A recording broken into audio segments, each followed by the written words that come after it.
नमस्कार बालमित्रांनो, कसे आहात? आज आपला शनिवार, गोष्टीचा वार. आज आपल्या गोष्टीचं नाव आहे लवणासुराचा वध. मुलांनो, राम जेव्हा रावणाला मारून अयोध्येत येतो की नाही, तेव्हा रामाचा राज्याभिषेक होतो. सगळी प्रजा इतकी आनंदात असती आणि सगळं रामराज्य सुखात चाललेलं असतं बरं का.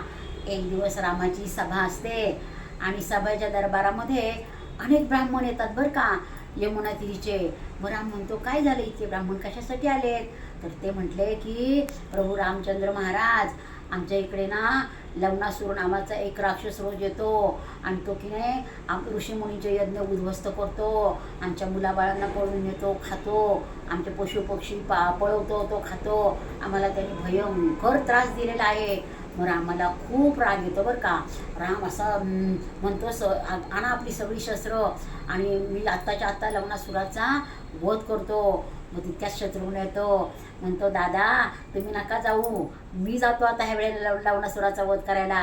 आता तुम्ही रावणाबरोबर युद्ध करून आलेले, आता तुम्ही खूप थकले, तुम्ही रामराज्य करा, मी जातो आणि लवणासुराचा वध करतो.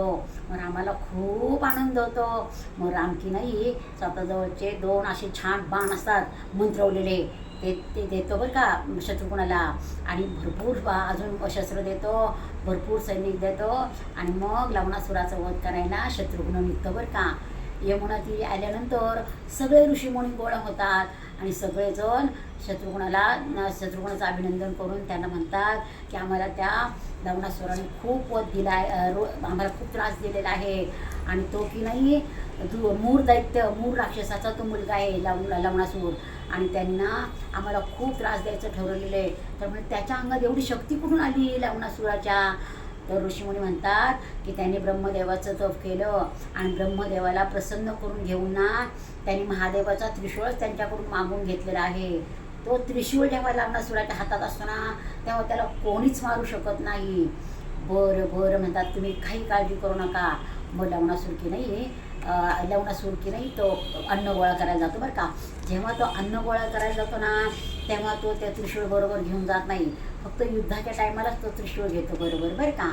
मग शत्रुघ्न असतो की नाही, तो अरण्यात जातो आणि अरण्यात गेल्यानंतर एका झाडाच्या पाठीमागे तो लपतो आणि सैन्य पण झाडाच्या पाठीमागे लपलेले असतात बरं का. आणि मग तो लवणासूर अन्न गोळा करायला सकाळच्याच पाठीत जातो बरं का. सकाळी गेल्यानंतर तो बघतो शत्रुघ्न आणि मग तो गेल्यावर त्या गुहेमध्ये जातात. मग गुहेमध्ये जातात तर बघतात तर काय, त्या देवघराच्या समोर तो त्रिशूळ पूजा करून ठेवलेला असतं बरं का लवणासुराने. मग शत्रुघ्न जाऊन त्या त्रिशूळाला नमस्कार करतो आणि तो त्रिशूळ घेऊन बाहेर येतो आणि मग झाडाच्या पाठीमागे लपतो आणि मग सगळ्या त्याच्या घराला की नाही सगळे सैन्य असतात ना, त्यांचा गराडा पडलेला असतो बरं का. तर तिकडून येतो लवणासूर, एवढं मोठं खांद्यावर एक प्राणी टाकलेला असतो, हातामध्ये काही माणसं असतात, ते घेऊन येतो बरं का खायला. तर बघतो तो काय, आपल्या घराजवळ सगळं लोक उभी आहेत का कोट सैन्य. तर म्हणतो, अरे वा वा वा, मस्त, आपल्याला आता आयतं भोजन मिळालेलं आहे बरं का. लवणासूर म्हणतो, आपल्याला आयतं भोजन मिळालं, जोरात हसतो, आहा, मला आयतं भोजन मिळाले. आता 2-3 दिवस मला काहीच आणायला जायची गरज नाही, बाहेर शिकार करायला जायची गरज नाही.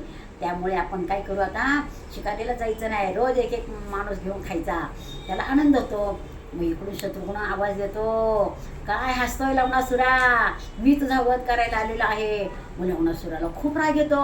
मग लवणासुर असं मागे बघतो तर शत्रुघ्न दिसतो, अरे तू तरी एवढंच आहेस, मला काय तू मारणार आहेस? त्याला आनंद वाटतो.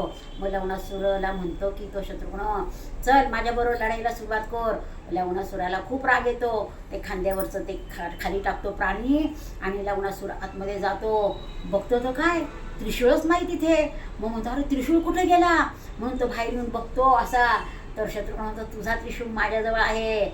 मग त्याला खूप राग येतो, माझा त्रिशूळ दे पहिला. मग तो काय म्हणतो, मी तुझा त्रिशूळ देणार नाही, माझ्याबरोबर युद्ध कर.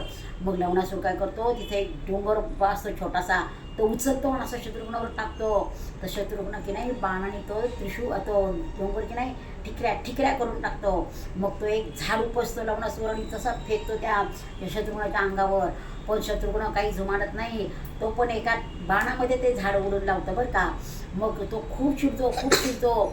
मग काय करतो हा शत्रुघ्न एक रामाने दिलेला असतो ना बाण, तो बाण मारतो. बाण मारल्याबरोबर लवणासुराच्या तो काळजात लागतो आणि लवणासूर धाडकन खाली कोसळतो आणि तो मरतो. तर देवांना इतका आनंद होतो, कारण त्यांनी देवांना पण त्रास दिलेला असतो.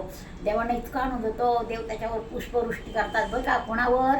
शत्रुघ्नावर, की शत्रुघ्नांनी मारलेलं असतं की नाही लवणासुराला. मग शत्रुघ्न देव पुष्पवृष्टी करतात, सगळ्यांना आनंद होतो.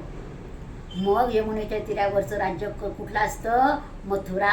मग रामाला पण खूप आनंद होतो. मग राम सगळ्यांना घेऊन तिथे येतो, शत्रुघ्नाला मिठी मारतो आणि हे मथुरेचे राज्य तू कर असं सांगितलं शत्रुघ्नाला. मग आणि तू छान राज्यकारभार कर. मग तेव्हापासून ते मथुरेचं राज्य शत्रुघ्न सांभाळतो आणि सगळीकडे आनंदी आनंद होतो. आवडली का गोष्ट मुलांनो? राम तर पराक्रमी होताच होता, पण रामाचे चारही भाऊ खूप पराक्रमी होते. आवडली ना गोष्ट? मग गोष्ट आवडली असल्यास सबस्क्राईब करा, लाईक करा आणि शेअर करायला विसरायचं नाही.